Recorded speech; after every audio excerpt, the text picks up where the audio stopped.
Mesdames et messieurs, bonjour à toutes et à tous. Bienvenue dans C'est que le début, votre podcast sur les parcours jeunes et atypiques, mais surtout qui méritent d'être connus. Aujourd'hui, on est sur le 5e épisode et on reçoit encore une fois un invité que j'aime bien, comme d'habitude, logiquement. Et aujourd'hui, on change de domaine. On n'est pas dans de la danse, on n'est pas dans du sport, de l'entrepreneuriat, mais aujourd'hui, on est dans le milieu de la radio. Et je reçois aujourd'hui Fabien. Let's go. Comment tu vas? Ça va et toi? Bah, Merci de m'inviter dans ton podcast. ça fait C'est que super le début. longtemps qu'on devait se voir. Ouais, ça fait 1000 ans. Bah, ça fait 2 ans. Ouais. Ça fait très longtemps. Parce que quand je suis arrivé à Bordeaux, on s'est dit ouais, il faut qu'on se voit, il faut qu'on se Ouais, voit. on le connaît. On s'est jamais vu. On a dû se croiser à très loin, mais... Bah, il faut clarifier aussi les choses, c'est que on a de la famille en commun. Ouais, c'est ça. Et donc c'est comme ça un peu qu'on s'est connus et qu'on a eu ce petit lien entre guillemets. Ça crée des liens comme quoi, tu vois. Voilà. Mais en soi, c'est qu'aujourd'hui qu'on discute vraiment. Ouais. Vraiment. Ouais, c'est vrai. Ouais, c'est vrai. On suit nos stories, on voit un petit peu ce qu'on fait et tout. Exactement. On a failli se croiser au Matmut Atlantique, Ouais. au stade, pour un match des Girondins de Bordeaux. Suivez-les, ils en ont besoin. Parce que c'est chaud en ce moment. Enfin bref, donc là, comme vous, je vais découvrir un petit peu la vie de Fabien, on va en discuter, même si j'ai fait mes recherches avant. J'ai bien creusé. T'as digué. Ah, je peux te dire que j'ai digue de ouf. Je suis allé jusque dans le Facebook. Waouh. À l'époque. Donc, on va commencer, comme d'habitude, avec les 2 I, comme je dis. Donc c'est identité et inspiration/idole. Donc identité, tu te présentes, qui tu es, ton âge, qu'est-ce que tu fais aujourd'hui. Voilà. Ok. Moi, je m'appelle Fabien, j'ai bientôt 32 ans et je suis animateur radio depuis plus de 11 ans maintenant. J'ai de la chance de vivre de ma passion depuis tant d'années et je suis trop content. Et voilà, qu'est-ce que je peux dire de plus? C'est simple. Ouais, c'est très simple. En vrai, je suis payé à parler dans un micro, à passer de la musique tous les jours. Il n'y a rien de mieux. Le bonheur. Ouais. Et inspiration idole. Je sais pas si j'ai vraiment d'idole, mais en inspiration, ouais, je pense que quand j'ai été au lycée, j'ai beaucoup écouté les matinales radio avant d'aller en cours. Et j'écoutais beaucoup Bruno à l'époque sur Fun. J'écoutais beaucoup Il est encore en plus, non? Nagui. Ouais, toujours Bruno. J'écoutais beaucoup Nagui, Manu, tout ça. Et ouais, j'ai ces souvenirs d'aller au lycée le matin et d'écouter pendant un quart d'heure toujours la radio et d'avoir mes petits rendez-vous, parce que la radio c'est cool pour avoir instauré des petits rendez-vous, des petites habitudes. Tu sais que quand tu te brosses les dents par exemple, c'est à tel moment parce qu'il y a tel jeu ou telle chronique. Et je trouve ça fou dans la radio, c'est que si tu sais que tu te brosses les dents et que c'est plus le bon moment, tu sais que t'es en retard. Et je trouve ça beau dans la radio. Donc ouais, non, j'ai pas vraiment d'idole, mais j'ai beaucoup écouté la radio avant d'en faire, avec des mecs effectivement comme Bruno Guillon, comme Nagui, comme Manu, plein de gens de radio que j'ai écouté, qui m'ont inspiré. Donc ouais, juste de l'inspiration quoi. Il Ouais. y a pas forcément d'idole. Après c'est compliqué d'idolâtrer quelqu'un. Ouais, après on a tous des artistes qu'on aime bien et tout, mais Jusqu'aller à idole. non, je pense pas, ouais. Ok, ouais. Et justement, tu me parlais du lycée, de quand t'allais au lycée. T'étais quel type d'élève, toi?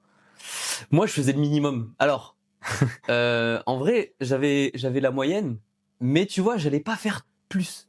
Tu vois, j'avais la moyenne. Ouais. Ah, c'est bien, tu vois. Ouais. Tu sais, toujours sur les bulletins, t'avais genre, peut mieux faire. Tu sais, on sent que je faisais ce qu'il fallait, mais je pouvais faire plus, quoi. Ouais, un peu comme t'avais un poil dans la main, comme il dit là. Ouais, c'est un peu ça. C'est ça, non, j'étais, ouais, j'aurais pu faire plus, mais j'étais le mec qui pouvait balancer un peu des vannes un peu en cours comme ça pour essayer de faire marrer tout le monde. Ouais, juste tu kiffais, quoi. Ouais, c'est ça. Mais j'étais pas trop dans les embrouilles ou quoi, tu vois, je restais pas mal en dehors, mais non, en vrai, j'avais la chance, les profs m'aimaient bien. T'étais élève moyen, mais qui pouvait moins plus, ça. on va dire. Je pouvais faire plus, mais ouais, tranquille. Un peu de flemme ou je sais pas, ça m'a amené à la radio. Et quand t'étais à peu près collège, lycée, tout ça, à part la radio, parce que je sais que c'est venu un peu tôt aussi, t'avais des passions outre ou pas du tout? Avant la radio, il y avait un truc qui te passionnait vraiment. Bah, en vrai, avant de faire de la radio, genre début de l'adolescence, je sais pas, j'ai toujours aimé, tu vois, on parlait du truc où j'aimais bien faire des vannes en cours. J'ai toujours eu un peu un nez rouge où j'aimais un peu être sur Dans le pas forcément sur la scène ou dans ce truc comme ça. Ouais. Et il y a une époque où j'ai chanté, genre je faisais des concours de chant et tout. Et un jour ma voix a mué, j'ai fait oh non, j'ai plus envie. Ah, vraiment, ça m'a stoppé net. Je crois que en quelques mois ça a fait. Ça t'a stoppé. Ah ouais, j'arrête. Et c'est en vrai, ça a fait une bonne transition parce que c'est presque à ce moment-là où j'ai découvert la radio et j'ai retrouvé un peu ce côté, je sais pas, Prestation. envie de donner quelque chose et partager quelque chose. Ouais, bah justement, c'est à quel âge que tu as découvert cette radio? Enfin, un peu comment, par qui, par quel moyen? En vrai, 14, ouais, entre 13 et 15 ans, quelque chose comme ça. Ok. En vrai, assez tôt, ouais, comme tu disais. Et comment j'ai découvert. En vrai, j'ai eu pas mal d'époques lycée où j'écoutais de la web radio avec des mecs qui m'avaient parlé de web radio où tu pouvais, tu sais, genre, tu pouvais demander des titres et tout. Et j'étais comme un gamin, c'est trop bien et tout. Et finalement, ces gars-là que j'écoutais sur une web radio qui s'appelle Fréquence 3, qui fait en gros, c'est de la radio, mais qu'en ligne. Ok. Finalement, je me suis retrouvé à bosser, enfin, pas bosser parce que c'était du bénévolat, mais à faire de la radio sur cette radio-là des années après. Mais j'écoutais pas mal à ce moment-là. Et puis, en vrai, la révélation, elle est arrivée pendant une visite au lycée. Je crois que j'étais en seconde, un truc comme ça. Okay. On nous avait fait visiter une radio locale. Alors j'ai fait une partie de mon lycée entre Bordeaux et Toulouse, vers Agen, dans ce coin-là. Et j'avais été voir une toute petite radio locale. Et j'avais des yeux comme ça. Je fais, wow, c'est énorme. Et ça sert à quoi? Vraiment le débile mental du groupe, le fou du bus. Et ça sert à quoi et tout. Vraiment le gars complètement fou. Et t'étais curieux? Ouais, en vrai, curieux de fou. Et je m'y suis vachement intéressé, et c'est à ce moment-là où j'ai commencé à m'intéresser à la web radio et me dire putain, mais ça serait bien d'avoir, parce que tout le monde disait mais de chez toi tu peux faire de la radio si t'as un micro, une table de mixage, un casque. Ouais. Et c'est à cet âge-là où j'ai acheté ma toute première table de mixage qui était comme ça, ah ouais, toute petite, et le micro, le casque, et je parlais à quelques personnes, mais je m'en foutais. Ah, t'avais ta propre radio? Non. Mais j'avais des mecs que j'avais rencontrés comme ça qui avaient des web radios, et je bossais pour eux, dont Fréquence 3 aussi, où j'ai pu du coup faire de la radio sur Fréquence 3. Et j'étais en direct dans ma chambre et j'étais comme un fou. Je me dis mais putain, c'est énorme. Et je reprenais même, il y a des fois, je reprenais les jingles des vraies radios et je le passais, je sais pas si j'étais sur la radio. Mais je crois que j'avais des jingles d'énergie à l'époque. Ah, les droits d'auteur en suffit. Ah ouais, droits d'auteur, là, compliqué. Heureusement qu'il n'y avait pas grand monde qui écoutait, mais non, c'est un peu à cet âge-là où ça a commencé à devenir fou. Et il y a eu un point de bascule quand je suis revenu sur Bordeaux. Parce que donc je suis né à Bordeaux, je suis parti quelques années, je suis revenu du coup pendant mon lycée. Et en revenant sur Bordeaux, j'écoutais beaucoup Énergie. Parce que là où j'étais, je captais pas Énergie. Et du coup, pour moi, c'était genre le Graal, parce que la grosse voix d'Énergie, l'habillage, les titres et tout, il y a une puissance que je retrouvais pas ailleurs et qui me faisait rêver.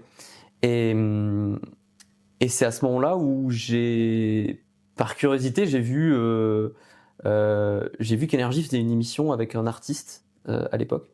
Et en gros, qui était, putain, je sais plus, Merwan Rim, c'était un gars il avait fait un peu de comédie musicale aussi, je crois. Mais en gros, il avait fait un titre à l'époque qui tournait sur Énergie. Et en vrai, c'était pas forcément pour aller voir l'artiste que j'y suis allé, mais je me dis putain, waouh, je vais pouvoir voir une émission de radio, quoi. Ouais, genre, tu vois, il y a écrit accès gratuit, tout. Je me dis putain, mais incroyable, go, je fonce. Et du coup, j'y suis allé. C'était à l'époque où Virgin Megastore, donc un peu l'équivalent de la Fnac, en gros, un grand lieu où tu peux accueillir du monde. Et t'avais ce studio de radio où les deux mecs faisaient de la radio, machin. Et à l'époque, je faisais un peu de photos d'avion. Pareil, encore une fois, le gars un peu... T'as 3000 passions. J'ai 3000 passions. Donc, tu sais, avec les gros téléobjectifs et tout. Et du coup, je suis allé à l'émission un peu pas en confiance, mais je me suis dit, j'ai l'appareil, et je me suis dit, au culot. Ouais. En vrai, je me suis dit, je vais lui demander si je pouvais prendre des photos et tout. Il me dit, ouais, pas de souci. Donc, j'étais au niveau de la... Enfin, au niveau de la... Il n'y avait même pas de scène, mais j'étais au niveau des trucs pour pouvoir prendre des photos. Ouais. mais vraiment même pas accrédité, juste comme ça. Je suis allé voir. Avec l'audace. Ouais, je suis allé le voir un peu au culot, à l'audace, et je lui ai dit voilà, j'aimerais trop faire des photos et tout machin. Et à la fin, j'avais été le voir. Donc l'animateur. Tu vas très vite comprendre qui c'est. Qui s'appelle donc Stoy, qui aujourd'hui est mon boss. Et donc, et je voyais ce gars faire de la radio. Et je suis allé le voir à la fin. Je lui ai dit écoute, bravo, je kiffe trop. J'aimerais trop faire de la radio plus tard. Est-ce que tu penses que je pourrais visiter le studio et tout? Il me dit ouais, viens quand tu veux. La semaine d'après, j'étais à la radio, dans le studio. Il me faisait visiter. J'avais des yeux, mais mon gars. Vraiment, le rêve. Ouais, vraiment, je me suis dit, c'est bon, c'est ça que je veux faire. Et je suis resté je devais être tellement lourd, je suis resté toute l'émission. Vraiment, à poser mes 10 000 questions, t'imagines? Et ouais, c'est à ce moment-là où j'avais vraiment des étoiles dans les yeux, je me suis dit, putain, c'est ça que je veux faire. C'est ça que je veux faire. Et en fait, j'ai une chance, c'est que le feeling est tellement bien passé avec ce gars. C'est qu'on a énormément de passion en commun. Il est fan aussi d'aviation et tout, donc c'était bénef. On a sympathisé dès le début. Et c'est un gars qui m'a pris sous son aile et qui m'a montré le métier d'animateur radio sur Énergie. C'est lui qui m'a tout montré. Mec, c'est fou que t'es en train de me dire ça. Parce que tu verras plus tard. Mais c'est vraiment fou. Tout ce que t'es en train de dire, c'est fou. Ok. Souvenez-vous-en. Mais tu vas voir. Incroyable. Ok. Mais en fait, ouais, c'est arrivé hyper tôt. Ouais, parce que là, j'avais 18 ans. Putain. Donc. Et c'était là le déclic. Ouais. En vrai, j'avais pas encore mon bac. J'étais en première parce que j'avais redoublé une seconde.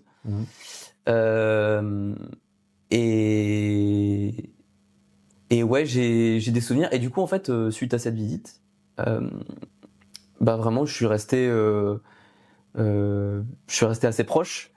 Et je lui dis quand est-ce que je reviens et tout. Il me dit quand tu veux. Et le pauvre, putain, j'ai dû être tellement lourd à vouloir autant venir. Mais il m'a montré énormément de choses et je revenais assez souvent quand j'avais du temps après les cours. Je venais à la radio et j'avais toujours des yeux comme ça et je filais des petits coups de main en faisant du standard, en faisant des enchaînements à la console et tout, et j'apprenais en fait quand il y avait possibilité. Il me laissait le studio quand il y avait personne et je m'entraînais tout seul, je faisais plein de trucs et tout. Et du coup ça a duré 2 ans comme ça où je revenais quand même apprendre la radio après les cours. Mais je pense que ça doit faire plaisir quand même quand t'as quelqu'un qui, tu vois, quand ton job, il y a quelqu'un qui est passionné par ce que tu fais. Je pense qu'il a dû kiffer l'envie que tu... En fait, lui, il s'est vu 10-15 ans plus tôt. En fait, on a eu un peu le même parcours où, en gros, pareil, il allait beaucoup en stage et voir des radios parce que c'est que comme ça, un peu avec le culot et tout, que tu peux réussir. Très bon conseil. Le culot. Que tu peux réussir à aller choper des contacts ou des opportunités et ouais, c'était un peu le même parcours, donc je pense qu'il s'est un peu reconnu, c'est pour ça qu'il m'a laissé autant venir à la radio à l'époque. C'est dit, lui, c'est le futur. C'est le futur, mais il s'est dit, c'est un mini-moi, donc... Allez.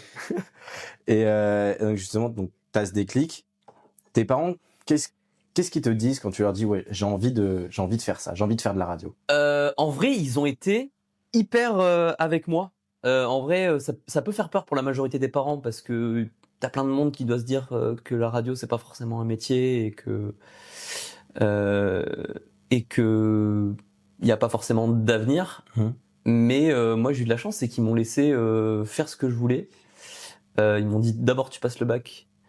Donc en vrai je bossais quand même pour avoir le bac que j'ai eu, mais bravo. Mais ils ont été vachement avec moi pour le coup. À me soutenir et à m'encourager à suivre ça, et ça a été un peu la même chose aussi pour ma sœur qui est un peu dans un milieu artistique aussi, qui fait beaucoup de danse. Et ouais, on a eu de la chance pour le coup d'avoir des parents qui nous laissent vivre nos rêves et ce qui nous fait rêver, enfin ce qui nous anime et ce qui nous donne envie de continuer. Donc franchement ouais, je pense que j'ai eu beaucoup de chance. T'étais bien, ouais. Et donc, après le lycée, t'as cette transition où là, il faut chercher le travail. Et t'es à Bordeaux. Ouais. Il y a une petite radio locale. Exactement. En fait, en vrai, Putain, je dis beaucoup en vrai, c'est insupportable. En fait, c'est arrivé même avant le bac. En fait, quand j'étais encore au lycée, le premier conseil que m'a donné Stoy, il m'a dit il faut bouffer du micro. C'est le conseil numéro 1 que tu peux donner à. C'est très bizarre. Ouais, c'est bizarre un peu, mais. En fait, bouffer du micro, c'est une expression pour dire il faut parler dans un micro autant que possible. Ça a été le premier conseil et l'un des meilleurs conseils qu'on pourrait donner à toutes les personnes qui ont envie de faire ça, ou du podcast, ou du Twitch, ou se lancer sur YouTube, toutes les formes où il faut parler, il faut s'entraîner, il faut parler. Et j'avais postulé, alors j'étais encore au lycée, hein, je devais être en terminale à ce moment-là. J'ai postulé pour du coup bosser dans une radio locale à Bordeaux qui s'appelait Gold FM, qui maintenant s'appelle Forever. En gros, ils sont passés sur un format années 90-2000. Mais c'est une radio locale qui m'a beaucoup aidé aussi, parce que en fait, les choses qui te font rêver, tu les vois déjà et tu t'entraînes. C'est un peu genre une auto-école, mais une bonne auto-école qui te... C'est une formation, ouais. C'est même pas une formation, non, c'est vraiment genre... Ouais, c'est... En fait, il n'y a pas vraiment de formation. On te dit, prends le micro, t'es là tous les week-ends de telle heure à telle heure. Je fais, ok, trop bien. Cool. M'en demandez pas plus, c'est parfait.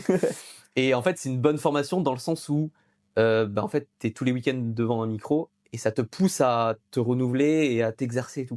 Et c'est pour ça que ça a été un super exercice. Et là-bas, j'ai rencontré des gars incroyables, des personnes trop cool qui m'ont pris aussi sous leur aile, qui m'ont pareil donné beaucoup de conseils, qui sont des personnes adorables. Je pense à Guillaume qui m'a beaucoup aidé. Et ouais, j'ai fait assez longtemps, presque 1 an, je crois. Où je faisais tous les week-ends, c'était mon taf étudiant. T'as fait de septembre 2012 à février 2014. Oh waouh! Tu vois, j'avais oublié. Tranche du week-end. Exactement, je faisais les week-ends et j'étais en direct tous les week-ends. Et c'était mon taf étudiant. Genre, t'en avais plein dans ma classe qui avaient des tafs étudiants un peu. Bon, après, pas forcément au lycée, mais après, une fois que j'ai eu mon bac, je suis parti en BTS. J'ai fait 6 mois de BTS. Et pareil, là, à ce moment-là, tout le monde avait son taf étudiant. Ouais, exactement. Et moi, j'allais faire la radio le week-end. C'était incroyable. Et ouais, ça a été une super rampe de lancement, la radio locale, Gold FM en particulier. Parce qu'en fait, tu te retrouves seul et il y a que comme ça que t'apprends. Parce que dans tous les métiers, c'est valable. Peut-être pas tous les métiers, mais il y a énormément de métiers où t'apprends beaucoup plus en pratiquant et en te foirant. Et c'est là où tu progresses. Donc non, ça a été c'était super formateur. Et tout de suite, quand tu y étais, tu t'es dit, je vais aller chercher encore plus haut, parce que, enfin, en termes une radio locale, ouais, t'as envie d'aller chercher plus loin, quoi. En vrai, j'avais toujours énergie en tête et je me disais, le rêve. Ça fait envie quand même, ça fait envie. Et je continuais quand même assez régulièrement à envoyer ce qu'on appelle en radio des maquettes. On n'a pas forcément de CV en radio. Ce qui compte, c'est ce que tu vaux derrière un micro. Et donc, j'enregistrais régulièrement des maquettes. Et c'est au moment où je m'entraînais. On envoyait à Paris avec l'aide de Stoy. Et j'améliorais certaines choses. Et c'est ce qui m'a fait accéder au bout d'un moment au Saint Graal. Donc, après Gold FM, comme on a dit, ça s'est terminé en février 2014. Et il y a une transition vers le Saint Graal, comme on a dit, le fameux, où tu devenais animateur pour Énergie à Cherbourg. C'est ça. En fait, en vrai, ça arrive à un moment où je suis dans une phase de ma vie où je fais des études, mais je sais pas ce que je vais faire après. J'ai commencé ce fameux BTS en négociation et relations sociales, commerciales. Et en fait, ça t'apprend quand même un peu les négociations et tout, bosser avec des partenaires, des clients et tout. Après, j'en avais pas forcément besoin, mais je me dis c'est toujours un plus. Et ouais, il y a un moment où une ville se libère et on me dit écoute, on te propose Cherbourg, on te donne ta chance, ouais. Et go. Et donc j'avais 21 ans, 20 ans, ouais 20 ans, 19-20 ans. Et C'était la fête dans ta tête? ah ouais, mais j'ai chialé. Ah ouais? Vraiment. Stoy, le jour où on m'a annoncé que j'étais embauché, je sais pas, il y a une part de moi qui s'est dit putain, mais là je vais vivre mon rêve et ça va être moi à la place du gars que je viens voir depuis 2 ans avec des étoiles dans les yeux. J'étais comme un fou. Et il m'a dit la ville, mais je l'ai limite même pas écouté.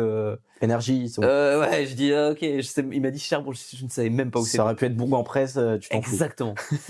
Vraiment, ça aurait pu être n'importe quelle ville. On te dit à 20 ans, tu vas vite de ta passion. J'ai fait, mais feu. Donc j'ai d'abord regardé sur une carte où c'était. Ouais, quand même. Ah, ok, d'accord, donc il y a de la route, quoi. C'est à 7 heures d'ici, quoi. Ok, bah go. Et ouais, j'y suis allé et c'est là où j'ai pris mon premier appart, où je me suis retrouvé tout seul assez rapidement. Mais je faisais de la radio tous les jours, donc. C'était ce que tu kiffais? Ouais. Tu imaginais ça comme ça ou de bosser chez Énergie? Ouais, en vrai, mais je crois que c'était encore mieux même que ce que j'imaginais. Ah ouais? Parce qu'en fait, t'as beaucoup de, en gros, t'as la partie, t'as la partie émission tous les jours, et t'as la partie à côté où en gros tu représentes un peu la marque, un peu partout. Que ça peut être avec les ciné pour les avant-premières, avec les tourneurs pour tout ce qui est concert. Avec des BDE pour des soirées étudiantes ou des trucs comme ça. Et du coup, t'as cette partie où t'as un peu de relations sociales où tu rencontres pas mal de monde, tu rencontres des gens super cool et du coup c'est encore mieux parce que tu découvres plein d'événements, de trucs comme ça et c'est encore mieux. Ça bouge tout le temps, quoi. Ça bouge beaucoup, ouais. Et ça dure 1 heure et demie. Ça dure, pardon, 1 an et demi, Cherbourg. Et au bout d'1 an et demi, on me dit, écoute, on te propose d'aller à Lille. Ouais. Et du coup, je t'ai volé ta transition. Exactement. Et je regardais la date aussi, surtout. Bah, vas-y, la date. En mars 2014. Mars 2014. Ouais. Ah non, mars 2014, c'était Ah oui, non, c'était Cherbourg. Ok, c'était une ligne trop, ouais. Octobre 2015, pardon. Octobre 2015. Ok, bah ouais, c'est ça. Presque 1 an et demi après. Et me voilà retrouvé à Lille un soir d'automne 2015, du coup. C'est passé comment la transition? Bah en vrai super bien parce que je me sens au début pas forcément légitime à aller sur une grosse ville parce que on commence toujours par des plus petites villes pour s'entraîner et prendre un peu en XP, en skills. Et je me retrouve du coup à 21 ans sur l'une des plus grosses villes du réseau avec un nombre d'OP énorme, c'est-à-dire un nombre de concerts, de soirées, d'événements. Je me retrouve quelques mois après ouais, en vrai, début 2016, à animer mes premiers concerts devant 5-10 000 personnes. Et je fais, waouh, c'est genre, tout monte très vite. Et il y a quelques grandes villes, effectivement, les grosses villes de France où il se passe beaucoup plus de choses, forcément, parce que c'est des grandes villes, donc t'as les concerts, t'as tout ça. Et là, je me dis, ah ouais, c'est vraiment sérieux. Et le terrain de jeu est immense et on s'amuse. Et pendant 5 ans, j'ai adoré parce qu'il s'est passé tellement de trucs, j'ai eu tellement d'opportunités de faire tellement de choses. J'ai fait des remplacements aussi à Paris, donc là pour le coup, on te donne les clés sur l'antenne nationale. Ouais, c'est ça. On te donne les clés d'Énergie, donc le studio où t'avais Manu, tous les vidéos que je regardais aussi à l'époque avant d'être embauché. Il y avait Guillaume Play à l'époque. Guillaume Play, ouais. Ah ouais. Ça, c'était mon enfance, ça. Ah bah ouais, la vidéo avec Guillaume Radio 2.0. L'épisode du tigre où... Ouais, le tigre. Oh ouais, tu te rappelles de ça? Ah ouais. Non, mais ça, c'est une anecdote. Je crois que c'était ma sœur. Elle écoutait ça le soir. Elle n'avait pas écouté. Dédicace. Dédicace Laura, exactement. Ouais. Et je crois qu'elle est descendue voir mes parents en courant. Elle fait, papa, il se passe quelque chose. Mais non! Si, je te promets. Ah, c'est énorme. Ah, ça a fait rire. Je sais pas pourquoi c'est resté dans ma tête mais ouais. Pour resituer quand même, Guillaume Play, du coup, avait une émission le soir sur Énergie, qui s'appelle Guillaume Radio 2.0. Et en vrai, Guillaume, il a beaucoup bousculé les codes de la radio. Il faisait des trucs un peu qui se faisaient pas trop. Et il avait pris des comédiens. Ils avaient organisé, en gros, ils avaient ils avaient dit ce soir on va avoir un tigre dans les studios et tout, ce qui est déjà énorme. Et en fait, c'est totalement une mise en scène, parce qu'évidemment, vous doutez bien que ramener un tigre dans une radio qui n'a absolument rien à faire là. C'était une peluche tigrou. Ouais, je pense que ils avaient mis Ouais, il y a une une peluche pour le peluche. truc. Et en fait, il y avait toute une mise en scène où en gros le tigre, mais juste à la voix, quoi. Mais je me rappelle aussi où j'ai écouté ça, je fais waouh. Et en fait, t'as le tigre qui s'échappe avec des effets spéciaux et tout. T'entends le tigre qui s'échappe de la cage et qui bouffe tout le monde. T'as l'alarme incendie, machin. Ouais, il y a même l'annonce. Oui, c'est ça. Un problème. Ouais, pendant 15 minutes. Waouh, les souvenirs. Ah ouais. Ah, c'est fou que t'aies débloqué ce souvenir-là. Ah ouais. Et mais ouais, du coup, j'écoutais et je me retrouve dans ce studio-là, là, le petit studio, le studio Smicky à Paris où il faisait ces émissions où je regardais et tout. Et je me retrouve dans ce studio et on me donne les clés. Et je suis tout seul pendant 6 heures le week-end et je fais waouh. Oh la vache. C'est insane. Et ça faisait combien de temps t'avais commencé la radio? J'ai commencé à en faire à Cherbourg, donc ça faisait même pas un an. Putain. Et vraiment, tu te chies dessus. Mais tu te chies dessus parce qu'en fait, tu te dis là, si j'appuie un bouton, si j'appuie sur un bouton, ça passe dans toute la France. Si je fais un blanc, ça s'entend dans toute la France. C'est instantané. Et en fait, on a beau être tout seul dans un studio et de pas y penser. Il y a un moment, parce que t'es tellement dans le feu on enchaîne tous les titres à la main, donc toujours il faut aller chercher le jingle qui va bien et tout. Donc en fait, t'as une espèce d'euphorie. Et à un moment, je sais pas, pendant une pub ou un truc comme ça, tu te poses et tu prends conscience du truc et tu fais attends, mais là, la radio que j'écoutais, là, je suis en train d'appuyer sur un bouton et de parler dans toute la France et tout, et genre, c'est moi, je suis sans filet. Et ouais, ça a fait un truc, mais ça me met toujours des étoiles dans les yeux à chaque fois que j'y vais, quand j'ai l'occasion d'en faire, le week-end ou pendant des vacances ou des trucs comme ça. Et je sais plus ce qu'on disait avant, mais oui, Lille, ça m'a ouvert énormément de nouvelles choses qu'il n'y avait pas forcément sur des villes comme Cherbourg, comme j'ai pu faire avant. Et c'est un terrain de jeu immense, et là j'ai adoré. Et ben justement, pendant ta période à Lille, parce que tu restes 5 ans à Lille, ouais. T'as fait tes premiers Energy Summer Tour? Ouais, en fait, il y a une tournée tout l'été. En fait, on a en vrai, le but avec Energy, c'est de rendre les stars accessibles. Donc en gros, les stars que t'écoutes. Energy essaie de tout faire pour te les faire rencontrer. C'est pour ça qu'on essaie à chaque fois de faire ce genre de choses, parce que ce qui est fou, c'est quand on organise ce genre d'événements, que ce soit des concerts privés ou des émissions avec des artistes, des rencontres, des trucs comme ça, quand tu vois les yeux des gens qui voient leur... on parlait d'idole tout à l'heure. Ouais. Quand tu vois les yeux des gens, on se regarde avec Story, on fait écoute, le job est fait, quoi. Ouais. Juste mettre un sourire. Ouais, franchement, c'est une satisfaction, mais on se dit, mais c'est pour ça qu'on fait de la radio, pour ce genre de moments. Et donc, il y a des concerts qui s'appellent les Energy Music Tour, que j'ai eu la chance d'animer. Et l'été, il y a une tournée un peu dans cette vibe-là, mais à échelle plus petite, parce que c'est sur la plage et c'est compliqué de ramener des grosses scènes. Mais il y a quand même une scène, un village avec plein d'animations et tout. Et donc ça s'appelle le Energy Summer Tour. Et à l'époque où on m'avait proposé ça, il y avait 15 dates et on partait 3 semaines. On dit écoute, tu vas partir 3 semaines sur les plages, pas faire le guignol, mais kiffer avec les gens. Faire le show, ouais. Kiffer avec les gens. Et au début, j'avais un peu quand même je me sentais pas légitime à faire ça. Je me dis j'ai 21 ans, je sais pas si je suis prêt et tout à faire ça.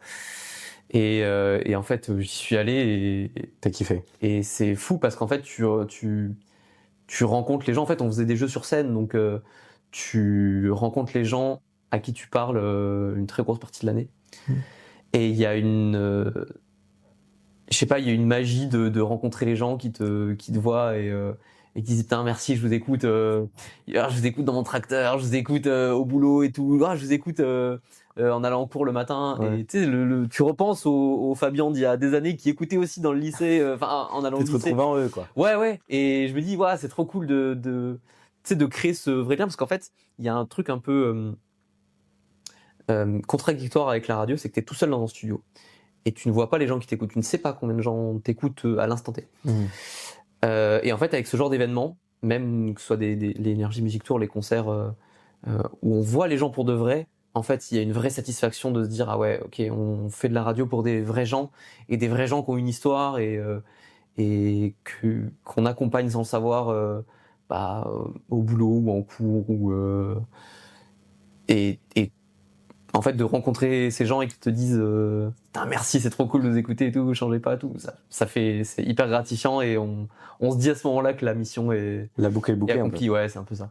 Incroyable. Et justement, en plus, donc, tu pars pendant 3 semaines sur les 15 plus belles plages de France. C'est ce qu'ils disent.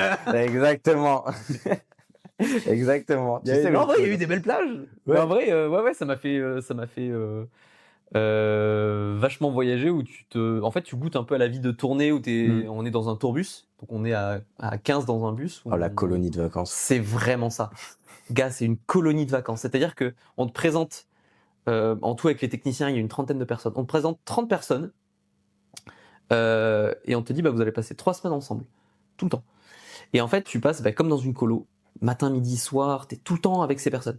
Et en fait, du coup, les liens se créent hyper forts. Et il y a des gens à qui je reparle aussi, où on s'est connus sur des précédentes éditions, et ça crée des liens hyper forts. Et c'est une aventure folle d'aller un petit peu partout, de rencontrer les gens et d'aller avec les gens avec qui tu vis pendant 3 semaines. Ouais, c'est ça. Et on partage un truc tous ensemble et ouais, ça crée un lien hyper fort. C'est du bonheur pendant 3 semaines à fond, quoi. Ouais, c'est ça. Et la redescente est très compliquée à la fin parce que c'est ça. T'as passé 3 semaines avec 30 personnes et d'un coup on te coupe ce lien et tu fais c'est fini. Ouais. Départ du bus, c'est à quelle heure, non? Ouais, c'est une vraie colonie, quoi. Ouais, c'est ça. Non, en vrai, c'est fou et ouais, de goûter un peu aussi à la vie de tournée, de voir ce que ça fait de dormir dans un tourbus, d'arriver dans les hôtels et tout. À chaque fois, c'est comme un artiste. Ouais, presque. Sauf que j'en suis pas obviously. Oui, mais t'es dans le divertissement quand même, tu vois. Ouais, mais t'apportes du sourire comme Aya sur scène, elle apporte du sourire aux gens avec ses chansons. Toi, en apportant du sourire aux gens qui vont au boulot. Plus petite échelle alors. Oui, mais fais la même chose, quoi. Tu vois, c'est ça le truc. Ouais. T'as des petits comme des grands artistes. C'est vrai. T'as vu, je te remets ton ego. Je te rebooste ton ego, là. Enfin bref. Summer Tour. Alors, je sais pas si je dis une bêtise, mais il y a quelqu'un que les gens ils connaissent peut-être, qui est Louis de Énergie. Oui. Tu l'as rencontré là-bas. Avant même. En fait, aussi. Louis, on est meilleurs potes depuis des années. Donc Louis, lui, il fait le soir sur Énergie. Et il fait un peu la journée aussi. En fait, il est sur le programme national pendant que nous, on fait le programme local. Donc en fait, si t'es sur une fréquence qui n'a pas peut-être genre pas sur une grosse ville, tu pourras entendre Louis, parce que c'est le programme national. Et ensuite, nous, on est sur le programme local. Donc moi, pour le coup, je suis sur Bordeaux, j'aimais en Gironde. Donc en gros, je vais venir masquer ce programme national en étant par-dessus, mais on passe les mêmes titres au même moment. Et Louis, pareil, à cette époque de web radio, en fait, c'est un petit milieu où tous les gars de web radio tout le monde se connaît, ouais. se connaît et on s'échange des jingles, des trucs comme ça.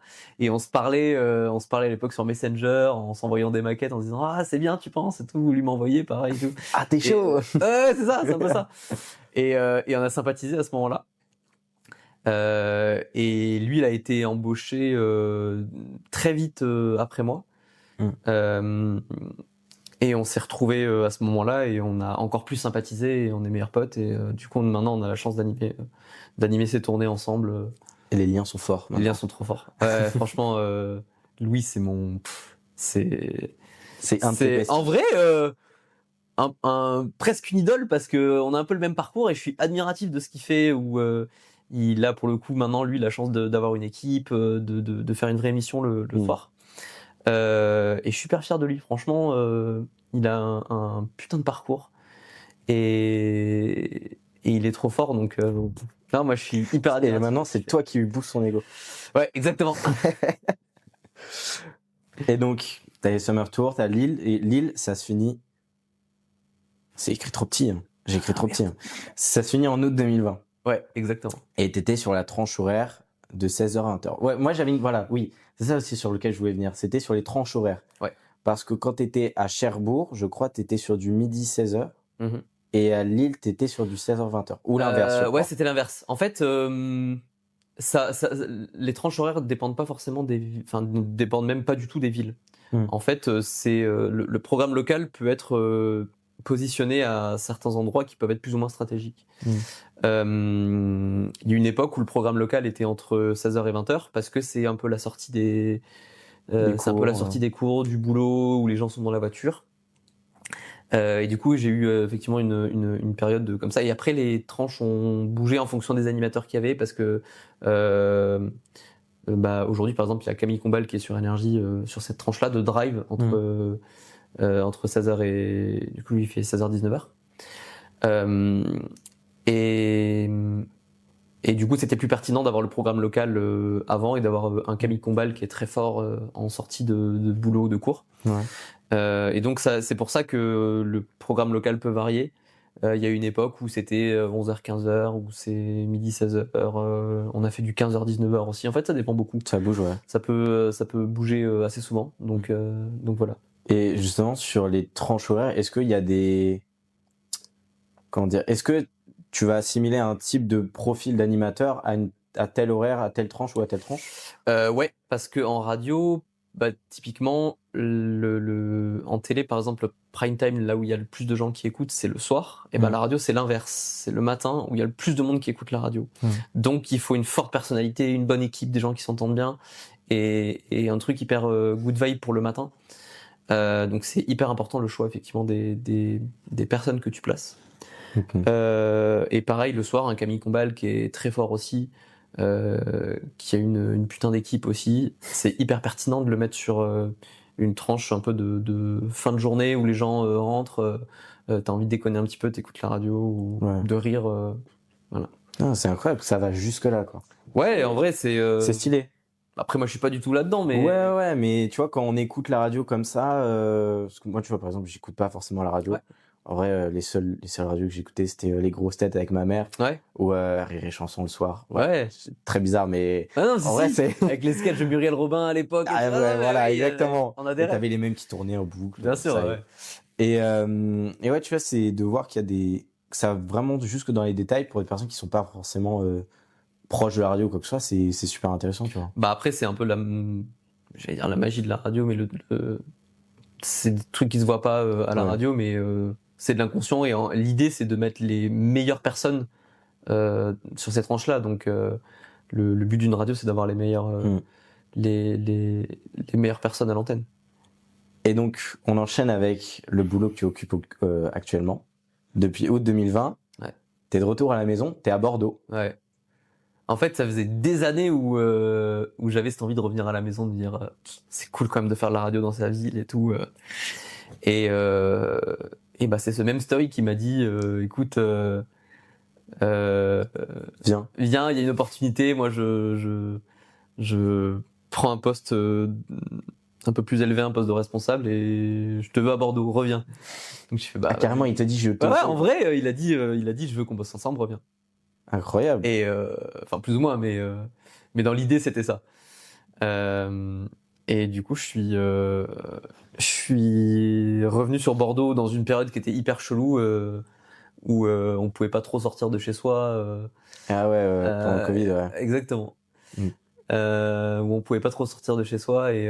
Tu faisais comment? C'était un peu bizarre. J'allais à la radio. Ah, ok. Je faisais partie des rares métiers où je pouvais pas être en télétravail. Ouais. Donc j'ai tout fait. J'avais vu les rues de Bordeaux vides. Ça devait être stylé. Ouais, c'était assez cool. De voir les quais vides et tout. C'était assez cool de faire de la radio et d'essayer de faire un peu oublier tout ce qu'on entendait et qui était pas hyper cool. Et t'avais plus de pression ou pas? Non, pas forcément. Ça changeait pas? Mais ouais, il y avait un truc cool de refaire de la radio chez soi et de se dire ah ouais, c'est quand même kiffant. Et là ouais, ça fait un peu plus de 5 ans que je suis revenu et c'est trop bien.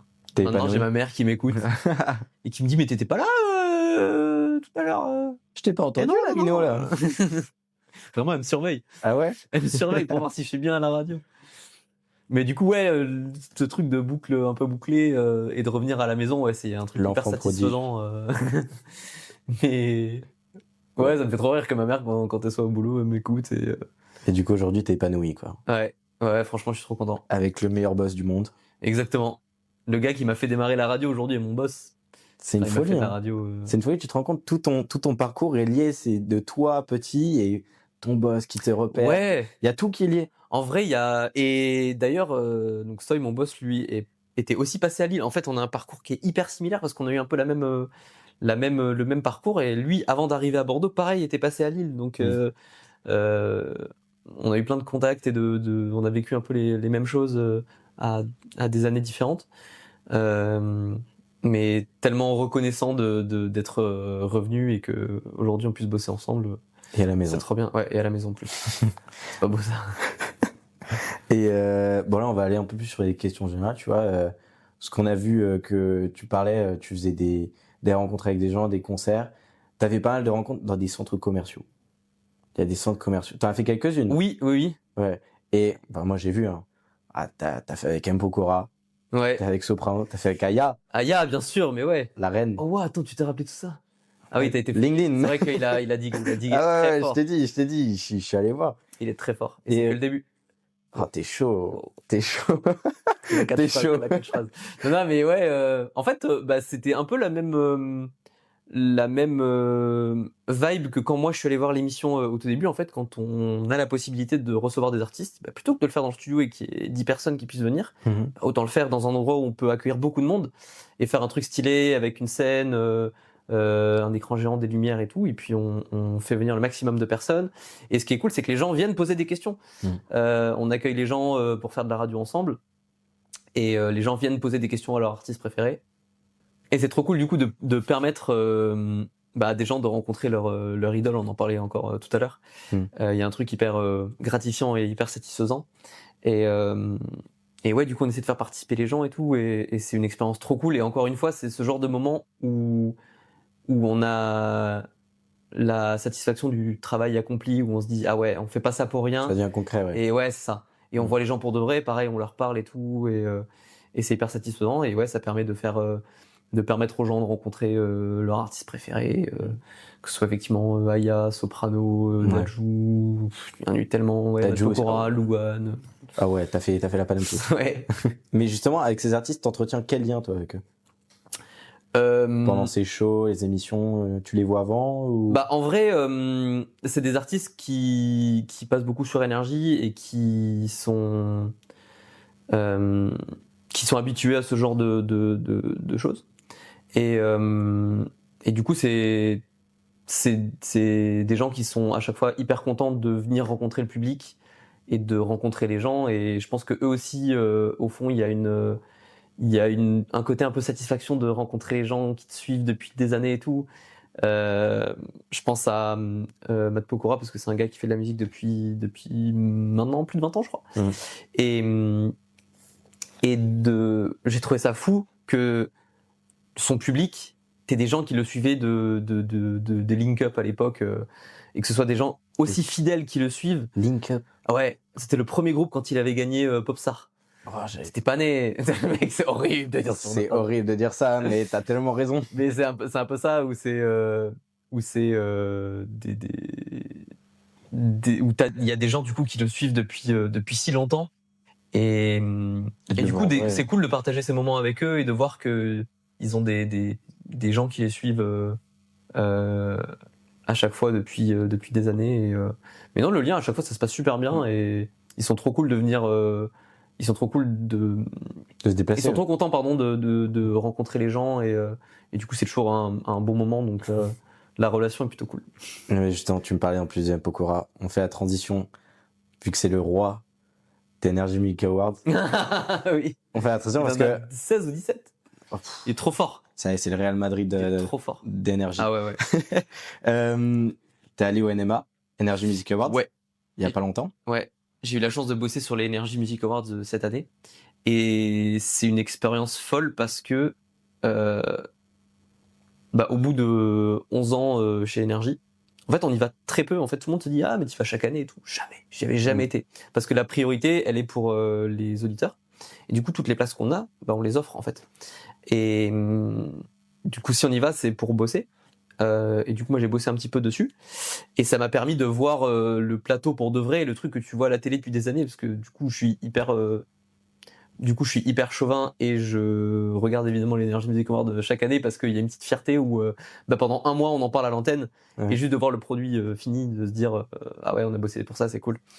Et du coup là, de le voir pour de vrai, genre quand j'ai découvert le plateau, j'ai fait waouh, c'est ça et c'est fou, ouais, c'est énorme. Et tu vois, genre quand je suis rentré dans la salle, il y avait déjà des répétitions à ce moment-là, j'ai fait waouh, vraiment les mêmes étoiles que j'avais eues. Yes. Les mêmes étoiles que j'avais eues il y a quelques années en découvrant la radio. C'est un peu la même chose. On découvre la machine énorme que c'est, le nombre de gens qui bossent dessus, et surtout l'engouement pour les gens qui font de la route et il y en a plein qui arrivent de Belgique et tout. Parce que du coup j'avais eu la chance de pouvoir offrir des places aux gens qui étaient devant. On faisait des petits jeux avec le t-shirt et tout. Ouais, c'est ça. On l'a vu. On allait un petit peu à plein d'endroits dans Cannes pour offrir des places. Et ouais, tu rencontres des gens pareil qui ont grandi avec la Energy Music Awards et qui ont des étoiles dans les yeux quand ils en parlent parce qu'il y a tel ou tel artiste qu'ils adorent qui y va. Et ouais, encore une fois, c'est génial de voir les gens qui ont, enfin, l'engouement qu'il y a et de se dire qu'on bosse pour un truc assez cool quand même. Donc ouais, de le voir pour de vrai, c'était assez cool. Franchement, j'en ai un putain de souvenir. Et la question qui tue, est-ce que t'as vu Nikos? Nikos, évidemment. Tu lui as parlé? C'est le GOAT. Non, je lui ai pas parlé. Je l'ai vu de très proche. Il est tellement pro, Nikos. Il est trop fort. Mais il est pro, mais il prend le temps de parler avec les gens et tout. Mais il est trop fort, Nikos. Ah ouais? Mais à chaque fois que je le regarde, c'est une leçon. Il est beaucoup trop fort. Nikos, c'est un chef d'orchestre. C'est-à-dire que tu le vois, il a une aura, ce gars. Et ouais, quand tu le vois même faire ses répétitions et tout, il y a une énorme aura. Et ce gars, c'est un peu ouais, c'est le GOAT. C'est le gars que tu respectes au Energy Music Awards. Il n'y a pas de Energy Music Awards sans Nikos, c'est le patron, ouais, c'est un peu ça. C'est comme Richard la grosse voix d'énergie, c'est le boss aussi, c'est le patron. Il y a des gens comme ça qui incarnent limite une marque, un produit. Énergie, quoi. C'est ça. Nikos, c'est trop fort. On passe à une nouvelle séquence du podcast. Cette fois, on a contacté quelqu'un très important dans le parcours. Voilà, j'ai peur. T'as fait que d'en parler de cette personne. Donc ah ouais, c'est très bien de qui on va parler. Ok. Je vais te passer le téléphone et tu vas écouter ce petit message. Il y a une question pour toi. Ok. Prépare-toi les mouchoirs. Salut Fabien. Alors je suis très heureux d'être avec toi aujourd'hui dans ce podcast. Que dire sur toi? Il y a beaucoup de choses à dire. Je pense que la première des choses que je dirais finalement sur notre relation, c'est que c'est une vraie rencontre humaine et professionnelle. Ça a très rapidement matché. Et encore à l'époque, on ne parlait que de radio. On s'est découvert plein d'autres passions après. La pyrotechnie, l'aviation et plein d'autres choses. Mais c'est vrai que ça a très vite matché. Et ce qui est finalement très rigolo, c'est qu'on a quasiment les mêmes parcours. On a fait les mêmes choses pour être embauché dans le groupe Énergie. On a fréquenté les mêmes personnes. On est passé quasiment dans les mêmes villes. Et maintenant, c'est toi qui continues cette belle aventure à l'antenne. Et c'est vrai que moi, je suis quand même très fier de toi, de par ton parcours dans le groupe Énergie. Je voulais quand même saluer ce moment où on s'est rencontrés. C'était lors d'une émission spéciale avec un artiste qui, très honnêtement, n'attirait pas vraiment les foules. Et pourtant, Fabien était là, donc vraiment au premier rang. Et en faisant l'émission, j'ai tout de suite vu ce gars qui avait une espèce de téléobjectif et qui nous mitraillait. Vraiment, j'avais l'impression d'être dans un safari. Et au final, c'est finalement ce qui a un petit peu brisé la glace entre nous et on s'est parlé et on s'est plus jamais quitté. Voilà, donc ça, c'était notre rencontre. Et j'avais quand même une question à te poser, Fabien. Tu dirais quoi aujourd'hui au petit Fabien qui avait 12-13 ans, qui chantait chez lui et qui rêvait de faire de la radio? Tu lui dirais quoi? Ah le bâtard. Ah, T'as vu? incroyable. T'as vu pourquoi je rigolais tout à l'heure? Parce qu'il est vraiment... Ah ouais. T'as tout dit. Ah bah c'est exactement ça. Bah, comme quoi on se connaît par cœur et bon, il me connaît par cœur aussi. Ouais. Bah dis qui c'est pour... Ah oui, pardon, mais c'est vrai que j'ai même pas... Oui. Bah oui. Donc c'est le fameux Stoy duquel... Donc c'est le fameux Stoy où on parle... Enfin, de qui on parle depuis tout à l'heure. Ouais, depuis le début. Le gars qui m'a donc appris la radio chez Énergie qui m'a tout appris. Celui que je venais voir après les cours dès que j'avais du temps, qui m'a tout montré, qui m'a donné énormément confiance en moi, et qui donc aujourd'hui maintenant est devenu mon boss, et j'ai la chance d'avoir un très bon ami comme boss, et du coup ça facilite énormément les choses. Et du coup là faut que je réponde à la question. Ouais, la question, non mais attends, parce qu'avant on parle de quelque chose. Ok. C'est quoi cette histoire où tu chantais à 12-13 ans là chez toi? Bah on en parlait tout à l'heure, c'était les concours de chant, mais ça veut dire que tu chantais devant chez toi tranquillement. ouais, en vrai oui. En vrai oui. Tu faisais des petits concerts. Je faisais, alors peut-être pas des concerts, mais le micro que j'avais acheté pour la web radio, avant qu'il me serve pour la web radio, il servait pour chanter. Et oh waouh. Et il s'est souvenu de l'objectif en plus. Hein. Il s'est souvenu totalement du téléobjectif. En même temps, ça marque. Hein. T'as des gros trucs comme ça. Ah ouais. C'est pour ça d'être un peu la paradis. mitraillette, comme il a dit. Et donc la question, qu'est-ce que tu dirais au petit Fabien qui avait 12-13 ans là, qui chantait chez lui? Le Fabien à l'époque, il rêvait beaucoup. Et en vrai, je lui dirais, mais continue de rêver et tu verras ce qui va arriver. T'es pas prêt. Et ouais, en vrai, je trouve ça tellement beau. En fait, souvent dans des podcasts ou des vidéos, dans des interviews, il y a plein de gens qui disent mais suivez vos rêves quand vous en avez et tout. Tu sais, tu dis vas-y, dis ça. Allez, c'est bon, ouais. Mais en vrai, je vous jure, hein, les gars, il y a un vrai truc. Il y a un vrai truc où en fait, tu switches. Il y a un petit switch au moment où tu fais quelque chose qui te plaît vraiment et pour lequel tu as une vraie passion. Et il y a Gia qui l'a dit dans un épisode il y a pas longtemps, c'est que l'impression d'avoir de pas aller bosser le matin, ça a pas de prix. Genre vraiment, tu sais, quand tu te lèves et que tu vas faire un truc cool et qui te tient vraiment à cœur, tu le subis pas. Et du coup, c'est un truc de fou parce que jamais à 12-13 ans quand je chantais dans ma chambre ou je faisais des concours de chant, ce genre de choses, c'était juste pour le kiff comme ça. Et jamais je me serais dit que j'allais vivre d'un truc qui me fait kiffer. Ça me paraissait tellement inaccessible. Et j'ai jamais été artiste ou fait de musique, mais j'ai trouvé un bon compromis où j'arrive à kiffer tous les jours, à faire un métier qui me plaît, et à passer de la musique tous les jours et à me dire que potentiellement il y a des gens qui vont bosser ou qui sont comme chez toi, eux en train de faire du ménage ouais. en écoutant la radio, et je trouve ça cool d'accompagner ces gens. C'est fou, quoi. Mais vraiment, c'est un beau message pour un bel edit. Ouais, t'as vu ça là, de fou. Et en plus, tu fais une référence à J.A. Évidemment. Ça veut dire que tu suis, c'est bien. Oui. N'hésitez pas à aller voir. Très bon épisode. Je fais l'auto-promo. Oui. Et maintenant, on arrive à la dernière séquence où je vais poser 3 questions que je pose à chaque fois, à chaque invité. Ok. Donc, le nom du podcast s'appelle C'est que le début. Donc, c'est que le début. Donc, c'est quoi la suite? La suite, en vrai, je ne sais même pas moi-même. Je ne sais même pas ce que je ferai après la radio. Est-ce que je ferai toujours de la radio dans 10 ans? J'en ai aucune idée. Est-ce que tu as peut-être l'envie de, comme beaucoup d'animateurs radio avant, par exemple Arthur, d'aller sur de la télé ou un truc comme ça? Je sais pas si j'aurais envie de faire de la télé parce que c'est un métier assez différent où tu dois penser à ton image. Ce qui est cool à la radio, c'est que tu peux venir le nombre de fois où l'été quand il fait chaud, alors peut-être pas en caleur, mais en short t-shirt et en tongs, je viens à la radio et je suis presque en pyjama et les gens le savent pas, mais c'est ça qui est trop bien parce que tu peux il y a que le son qui compte et c'est magique derrière la radio parce que tu fais tout passer par par la voix.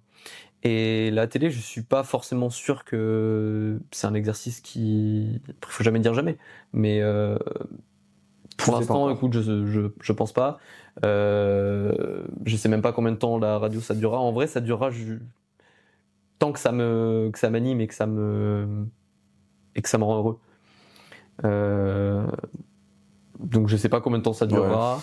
Tu suis. Je sais même pas ce que je ferai après, mais Mais je pense qu'il y aura peut-être des choses autour de la vidéo, ouais, peut-être.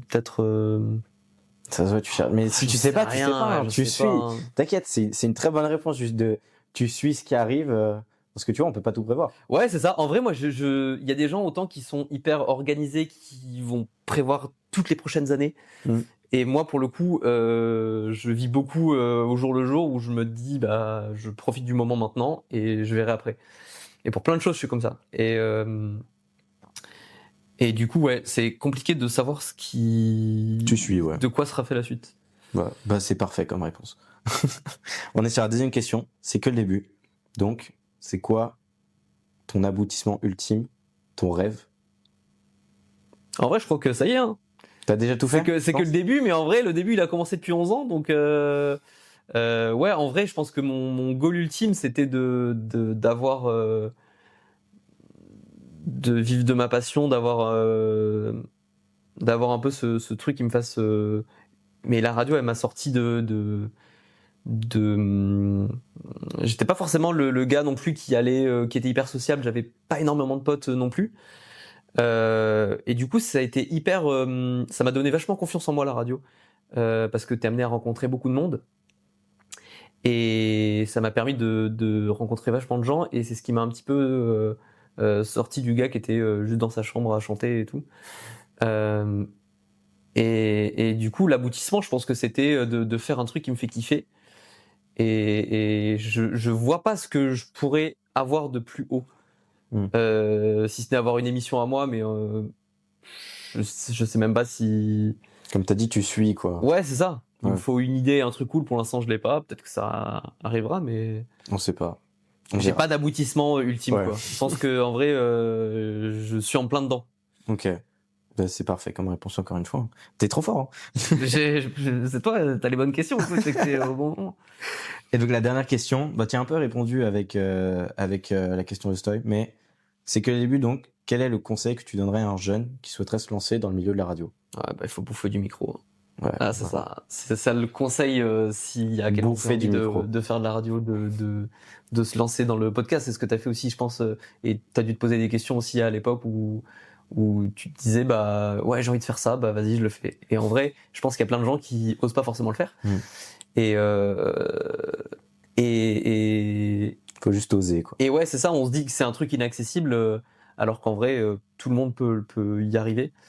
Même les podcasts, juste avec un micro, t'en as des maintenant qui sont hyper accessibles, avec des bonnes qualités et qui permettent de faire des trucs cool. Donc tant que t'as l'idée, ensuite ça suit assez naturellement. Et c'est la motivation qui compte pour tout. Pas seulement pour la radio, pour tous les domaines, la motivation elle est hyper importante. Si c'était juste une idée en l'air de faire de la radio, bah, je me serais pas forcément donné les moyens d'aller voir l'animateur et de me dire et de lui dire écoute, j'ai envie de faire la radio. Et en fait, je l'ai un peu manifesté, quoi. Je lui ai dit écoute, j'aimerais trop faire de la radio plus tard. Et il m'a dit bah allez, vas-y. Donc l'audace. Lance-toi, viens, et c'est ce qui a payé. Et ouais, la motivation elle est énorme. Il faut évidemment beaucoup travailler pour l'avoir. Il faut s'entraîner, faire effectivement comme je disais, bouffer du micro, aller voir les radios, faire de la web radio chez soi, c'est un super exercice. Et ouais, je crois que c'est le meilleur conseil. Hein. De la motivation, beaucoup d'envie et bouffer du micro. Et bouffer du micro. Ça sera la catchphrase. Sur la minia. Exactement. Bouffer du micro. Bouffer du micro, ça va être le titre. Bouffer du micro. Je pense que ça va être ça. J'ai fait saturer le son. Tu veux de la SMR? Oh non. En tout cas, bah écoute, c'était super. C'était un super entretien, c'est fini. Voilà. Putain, c'est passé trop vite. C'est passé très très vite. Déjà, merci encore de nous avoir accueillis chez toi. Merci à toi. Merci. Grosse dédicace à Samuel. Sam! Merci! Qui est juste derrière la caméra, qui vérifie que les caméras marchaient bien alors qu'il est malade et qui se retenait de pas se moucher, de pas. Donc dédicace à Samuel. Et merci à vous d'avoir suivi et d'avoir écouté. À chaque fois, j'allais le redire, à chaque fois je le dis à la fin, mais ce podcast est aussi disponible sur Spotify, Deezer, Apple Music et sur Amazon musique. Amazon Podcast. Amazon Et Apple Podcast. Et Apple Podcast, pardon. J'ai mal révisé mon texte. C'est précis. Exactement. Enfin bref, n'hésitez pas à aller voir le contenu qui est sur Instagram, sur TikTok et sur YouTube. De toute façon, vous avez les infos juste ici. Je vous souhaite une très bonne fin de journée et à très bientôt. Et rappelez-vous, c'est que le début. Ciao, ciao. Il est trop fort. Il est trop fort. Il est trop fort. Faut check pour la fin. Nickel, frère. C'est beau celui-là, il était beau. Ouais, t'as vu?